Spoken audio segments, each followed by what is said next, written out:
大家好，歡迎嚟到陳公子藝廊遊園 Art Promenade。講藝術唔使扮高貴，識玩先至識欣賞。導覽開波前 CLS 行先 ，like subscribe 記得撳埋個鐘仔啊！今日我哋唔好喺嗰啲大博物館遊走，亦都唔好睇嗰啲大廠嘅拍賣會。我陳公子同大家講下呢個光鮮亮麗、充滿住靈魂價值嘅藝術世界入邊，一啲唔係咁光彩，甚至係黑暗嘅故事。大家仲記得上次本公子分享過 Charles and Ray Eames 嗰對收藏界嘅神仙眷侶成功案例，講到佢哋點樣用一份慢充啲港紙嘅月入嚟收藏藝術品，創出巨額嘅藝術資產。藝術投資咁高回報，而且入場門檻仲比好多其他投資要低。唔少老友咧聽完都心喐喐，私底下咧都有同本公子講，覺得藝術品投資真係好吸引啊！買咗件好嘢翻嚟，唔單止屋企靚咗，成個人好似升咗格咁，仲有巨大嘅升值潛力，簡直係名利雙收嘅極致。但係其實都有門外漢入到去呢個水好深嘅藝術市場，係變咗砧板上嘅魚肉，成為咗被人劏嘅羊股。到底呢啲風險點樣先可以避得開呢？的確，藝術投資依數據嚟睇，表現都比好多其他投資產品更靚仔。不過大家又千祈唔好好傻好天真咁樣中個頭落，因為藝術品投資雖然回報可以好驚人，但都係一門非常專業嘅學問。你諗下，一幅畫由幾萬蚊去到幾個億，嗰種增長倍數係股票、地產都好難追得到嘅。最主要係因為藝術品具有唯一性同稀缺性，但係正正因為佢回報高，而且市場透明度極低，所以喺你哋打算豪擲千金入市之前，本公子今日要同大家做一次徹底嘅期望管理，幫大家打定預防針先。上一集我哋睇咗因為一對打工仔 mini couple 因為藝術品投資而晉身億萬富豪嘅成功案例。呢一集要講一單令好多香港中產 banker 甚至係成日以為自己好醒目嘅中環精英傾家蕩產嘅黑色傳奇 Art Futures Group AFG 藝術品租賃大騙局。我要你哋今日聽完呢個故仔之後，以後見到任何保證回報呢4個字，相信你都會打醒12分精神。故事咧要由幾年前嘅香港講起，大約係2012到2019年呢段時間。嗰陣時嘅中環同灣仔，成日都會見到一啲裝修得極之奢華、充滿住前衛藝術氣息嘅辦公室。其中一間就係 AFG Art Futures Group。佢哋嘅手法係專門針對一班有錢有品味但冇時間做功課嘅所謂高淨值精英階層。佢哋嘅劇本寫得非常完美，主打一個叫 Leaseback 售後租回嘅計劃。以下係一個喺香港發生嘅真實案例，受害者叫 Lucette。我哋試下走入主角 Lucette 嘅故事入面，睇下佢係點樣一步一步墮入精心設計嘅騙局啦。Lucette 係一個典型嘅香港中產專業人士，女強人，收入穩定，想揾一啲另類投資嚟做到財富增長。有一日咧，佢接到 AFG 嘅推銷電話，騙子嘅用字簡直係直擊佢嘅痛點。投資中國當代藝術，每年保證升值20%，仲要保證每年有6%嘅租金回報。而且有安全嘅退出機制，到佢想唔玩嘅時間 ，AFG 公司會回購翻佢幅畫。Lucette 心諗：哇，呢單嘢簡直係夢幻組合，6厘息高過晒銀行定期同埋買樓收租，仲要有一幅實體畫喺手。Touchwood 有咩依郁都仲有幅畫揸手，有實物揸手嘅投資好穩陣啫。騙子用佢嘅3寸不爛之舌游說，不斷推銷藝術家侯慶嘅作品《紅軒尼斯》。話呢幅畫幾有神韻啊，融合咗東方嘅意境同西方嘅技法啊。最重要係咩？喺個騙子 agent 更加話已經幫手揾好咗承租人，係一間位於中環非常注重形象嘅大型跨國律師樓。買咗之後，幅畫會直接掛喺佢哋嘅中環辦公室， AFG 會幫佢收埋租，每個月坐喺度等收支票就得啦。喺潛在嘅可觀回報驅使下， Lucette 諗都唔諗就開咗張19.8萬港元嘅支票，買咗嗰幅紅軒尼斯。藝術品投資的確係一個誘人又散發住多巴胺嘅名稱，充滿儀式感、專業感同埋上流社會氛圍。畢竟喺中環嘅金融世界，咩都可以用錢去買，唯獨藝術品味咧就係多錢都買唔到，亦可以話係要步入上流社會最難跨越嘅一個門檻。過咗幾個月，Lucette 又真係準時收到支票。嗰六厘息雖然唔係話發大財，但嗰種投資成功嘅滿足感係好大㗎。佢覺得自己終於跑贏咗個市，佢開始信任 AFG 呢間公司。即使有一日佢去參加 AFG 嘅開放日，見到自己嗰幅紅軒尼詩竟然仲喺公司個展廳度，佢好奇咁問個 agent：咦，唔係話租咗俾律師樓咩？但係 agent 應對如流，好淡定咁解釋，話係最近為咗幫呢位藝術家做勢，特別同承租人傾咗，借翻嚟展出幾日，等更多人識佢，增加佢嘅曝光率。咁樣就會多啲人認識呢位藝術家，幅畫就可以升值升得快啲。收咗幾期利息嘅 Lucid， 基於對 AFG 嘅信任，對 agent 嘅說話當然係照單全收啦，仲覺得好有道理添。冇錯，呢種信任一旦建立咗，人類嘅理性防線就會全面崩潰。隨後嗰年agent 就不斷同佢講沈敬東、劉立國呢啲藝術家，話佢哋喺北京拍賣行好火爆，手頭上有幾幅好嘢，好多人爭緊。不過 Lucid 作為熟客仔有優先權，結果Lucid 竟然係加碼再豪掟800萬買多咗4幅畫。佢心入邊已經盤算緊，幾年後呢啲畫升多倍，佢就可以買層樓啦。但係夢想同現實之間往往只係爭一個爆煲嘅距離。2年後 Lucid 啲畫嘅租約到期啦，佢同 AFG 講佢唔想續約啦，想套現離場。點知之前對佢噓寒問暖嘅 agent 突然變得好忙，電話唔接 ，email 唔覆。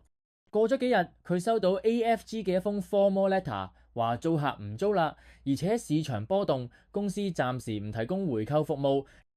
最後呢間公司直頭進入咗自動清盤程序，人去樓空。Lucid 呢個時候先至開始驚佢拎住嗰幾幅畫，心諗唔緊要，公司執咗都有幅畫喺手，賣咗佢點都拎翻個本啩。佢拎住嗰幅當初買入價20萬 ，agent 話已經升成咗半個開嘅紅軒尼詩，去到香港蘇富比。拍賣行嘅專家一睇搖晒頭，不過並唔係話跌咗價唔值20萬，而係直頭唔收 Lucid 呢幅畫。蘇富比話佢哋已經唔再收呢類作品。呢位藝術家雖然喺大陸有啲拍賣記錄，但係喺國際藝術藏品市場根本冇流動性，冇人要。當時候買嗰陣20萬係零售價，唔等於市場上嘅真實價值。甚至咁講，呢幅畫根本冇人會接手，估計市場價可能只係得翻幾千蚊，同一幅普通嘅畫冇乜分別。Lucid 晴天霹靂，一時間當然接受唔到啦。佢再揾咗幾間拍賣行，答覆都係差唔多。最後終於揾到間拍賣行肯幫佢網上拍賣，不過結果更加令人心碎。嗰幾幅當初話幅幅都值幾十萬，加埋過百萬嘅畫，底價開出嚟竟然係1萬蚊，仲要流拍冇人要。呢個時候 Lucid 先至醒覺，原來成件事由頭到尾都係一個局。嗰啲所謂嘅租金回報根本就係佢買畫嗰陣俾多咗嗰90%水分入邊拎翻出嚟俾佢嘅稅銀。佢以為自己買咗金礦，其實係買咗一堆印得好靚嘅廢紙。當初投資咗成球嘢，而家得翻1%，呢個就係最殘酷嘅現實。Lucid 其實只係其中一個個案，其實唔少人都中咗招，而且大部分都係金融界嘅精英。本公子身邊都有朋友領咗嘢，不過事主就唔係太想講，始終可能覺得冇面或者驚影響到本身嘅專業。話晒都係專業幫客人做投資，自己就落咗入騙局都唔知。講到呢度，大家可能會問，點解咁多精英都會中招？點解佢哋會上釣啊？本公子今日就同大家拆解呢場騙局背後嘅伎倆同埋心理戰術。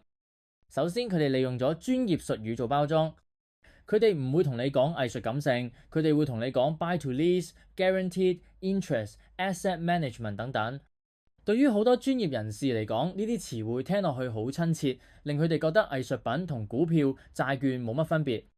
佢哋將藝術品由一種美學嘅追求異化成一種金融產品，呢個就係最成功嘅誤導。另外，亦都係最毒嘅一招，就係龐氏騙局嘅內核。點解投資者頭1-2年真係收到租金？好似 Lucid 個 case，其實根本冇律師樓租過啲畫。嗰啲錢係用投資者最初買畫嗰陣俾多咗嘅嗰90%水分入邊拎翻出嚟派嘅。騙徒賣一幅成本1萬蚊嘅畫俾你，收你20萬，佢手頭上有19萬利潤，佢每個月俾翻幾千蚊你做租金，俾足1年都仲賺緊10幾萬。佢就係用你自己嘅本金嚟洗你嘅腦，令人覺得呢個模式行得通，從而引誘受害者加碼投入更多嘅錢。其次呢，係精英氣氛嘅營造。你要知道呢啲公司通常會喺最貴嘅寫字樓，例如中環或者灣仔，又會請最靚仔靚女嘅 agent， 用最厚嘅紙印刷最靚嘅畫冊。人係感官動物，見到咁有氣派嘅 office， 自然都會覺得咁大間公司租金都咁貴，唔會嗰100幾十萬啩。但事實上，你俾嗰100幾十萬，正正就係幫佢哋交租同買名牌衫嘅。仲有嘅有利就係虛假嘅流動性，做出一個炒高價嘅幻象。佢哋會俾一啲所謂嘅拍賣行成交數據出嚟，例如侯慶某幅畫喺北京賣咗幾多萬，但佢唔會話你知嗰啲成交都係自己人買翻自己人，左手交右手。騙徒會喺一啲細規模甚至係佢哋自己控制嘅拍賣行揾自己人打假波，例如一幅畫底價1萬。佢哋左右手互搏，嗌到20萬成交。呢個成交記錄呢，就會入咗拍賣數據庫噶啦。當佢哋賣畫俾你嗰陣，就會攞住呢份記錄話，拍賣行都成交過20萬，依家19萬賣俾你，絕對執到寶。但事實上嗰個價錢係人造行情，市場上根本冇真正嘅買家，而且佢哋走咗香港證監會 SFC 嘅法律啦。喺香港，如果你搞一個集體投資計劃，係要受嚴格監管，要有牌照嘅。但呢啲公司好狡猾，佢哋話自己係賣實物，租賃合約只係配套服務。就係因為呢個實物嘅掩護，佢哋成功繞過咗 SFC 對金融產品嘅監管。等到出咗事，投資者去投訴，政府部門都冇乜嘢可以做，因為呢單只係屬於商業合約糾紛，或者係買賣實物後嘅投訴，唔屬於 SFC 管轄範圍，最多都係送去消委會或者海關。仲有佢哋會同鑑定公司唱雙簧。當你買畫嘅時候，公司會俾一份好專業嘅評估報告你，由一啲名頭好響嘅全球藝術評估中心之類嘅機構發出，話幅畫值幾多幾多。但你唔知嘅係，呢啲鑑定公司背後嘅股東，往往同賣畫俾你嗰間公司係同一班人，或者係關聯公司。呢啲就係自己人鑑定自己人，想幅畫值幾多錢就可以寫幾多錢。最後亦都係最毒嘅一招，就係心理定勢。當你收到頭幾個月嘅支票嗰陣，你嘅大腦已經認定咗呢個係一個成功嘅投資。呢種甜頭會令你放鬆警惕，甚至主動加碼。呢個就係點解 Lucette 會由20萬加碼到81萬嘅原因。聽到呢度係咪覺得好冇癮呢？咁樣講，即使係咁，都唔代表藝術投資就係死路一條㗎。呢個市場有騙子，但亦都有成功例子。本公子今日喺度就係要話俾大家知，藝術投資係好嘢，佢帶嚟嘅文化滋養同長遠回報係真實存在㗎。但做藝術品投資嘅時候要有防身術。喺你準備開支票之前，請你先做足以下嘅功課，唔好再做第二個 loser。第一，一定要做數據調查，唔好聽 agent 吹水。依家資訊咁發達，唔好淨係聽 agent 講，亦都唔好淨係睇佢俾你嗰份 PDF。你自己去 ArtNet、ArtPrice 呢啲數據庫，甚至睇下 The Value 呢類專業媒體，查下嗰個藝術家喺拍賣行，好似蘇富比、佳士得、保利入邊有冇成交記錄。成交頻率高唔高？如果一個畫家10年先得一單成交，或者成交價全部都係由某個特定來源出嚟嘅，又或者成交價格穩定到一條直線咁，你就要非常小心啦。第二呢，要明白零售市場同二手市場嘅分別，理解流動性嘅殘酷。你喺 AFG 或者一般畫廊買畫，嗰個係零售價，你要套現，通常要去拍賣行，嗰個叫二手市場價。零售價只係藝術家或者間畫廊佢哋自己心目中想賣嘅價錢，可能只係個自嗨價，但係都有可能係一個 underprice 嘅價錢。但係二手市場價就係一個真真實實市場價，呢兩者之間呢，可能差咗幾倍。買藝術品之前問自己一個問題，就係如果聽日我需要錢，我拎呢幅畫去拍賣行，佢哋肯唔肯收？如果拍賣行嘅答案係要研究下，呢類作品暫時唔收，咁你就要明白咧，呢份資產嘅流動性係近乎零噶啦。你買嘅唔係投資品，係一件裝飾品。第三，要警惕任何形式嘅保證回報。藝術品唔係政府債券，唔係定期存款。藝術市場係全世界最唔透明、最受經濟周期影響嘅市場之一。連畢加索嘅畫喺2008年金融海嘯嗰陣都要減價先賣得出。嘿，如果有人咁寫落合約同你講保證升值20%，保證6厘回報，我可以肯定咁話俾你聽，呢個90%係騙局噶。真正嘅藝術租賃市場非常之細，通常係商業機構為咗扶持藝術家先會做。如果有人同你講保證，佢一係就係傻，一係就係想呃你。第四，要回歸藝術嘅本質。好似我喺 Charles Ray Eames 嗰集都係咁講，最好嘅投資係買一幅就算佢唔升值，你掛喺屋企睇都覺得好開心嘅畫。如果你對幅畫本身完全冇感覺，甚至覺得佢好核突，純粹係因為個保證回報而買，咁你已經輸咗一半。你要有心去了解個藝術家嘅背景，去睇下佢嘅風格演變，去感受佢畫筆下邊嘅情感。最後，本公子都係重申，藝術投資其實冇乜門檻。佢唔係富豪專屬嘅遊戲，人人都可以參與藝術投資。你買幅幾千蚊嘅本地青年藝術家作品，或者買幅有限量、有簽名嘅精品版畫，都係一種投資。如果個藝術家日後成名，你嗰幅畫可能升值10倍、幾十倍，甚至過百倍。就算冇升值，你支持咗一個年輕人嘅夢想，嗰種精神上嘅回報已經超越咗金錢。當然，我哋嘅資金同資源咧都係有限嘅，所以你要去支持一啲值得投資嘅藝術家。藝術投資嘅門檻唔係錢，而係功課同心。要花時間去研究市場規律，去多啲閒客 affair。除咗去聽下專業人士意見，更加要去同藝術家溝通。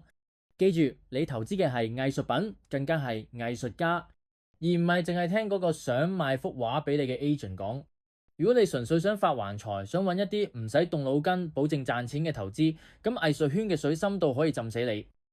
但如果你係帶住一份熱愛去參與，你就會發現藝術投資帶俾你嘅回報係全方位嘅。除咗財富嘅增長，仲有一份心靈嘅升華。當你買咗一幅真正好嘅作品，你每日返到屋企見到佢，嗰種精神上嘅富足，嗰種對生活嘅熱愛，已經係一種極大嘅回報。呢種財富係任何騙徒都搶唔走嘅。記住我今日講嘅 AFG 故事，本公子會守住你哋嘅荷包，亦都守住你哋對藝術嗰份初心。如果你見到一幅令你心跳加速嘅畫，喺你買之前記得先問下自己，我係因為愛佢而買，定係因為嗰份保證合約而買？呢個世界好多騙徒，但呢個世界亦都有好多真正美妙嘅藝術品。好啦，節目嚟到尾聲，啱口味嘅就記得 like 同訂閱，留言話我知。如果你係故事中嘅中環精英，你估你又會唔會中招？我係陳公子，講藝術唔使扮高貴，識玩先至識欣賞。夜未央，下集再遊園。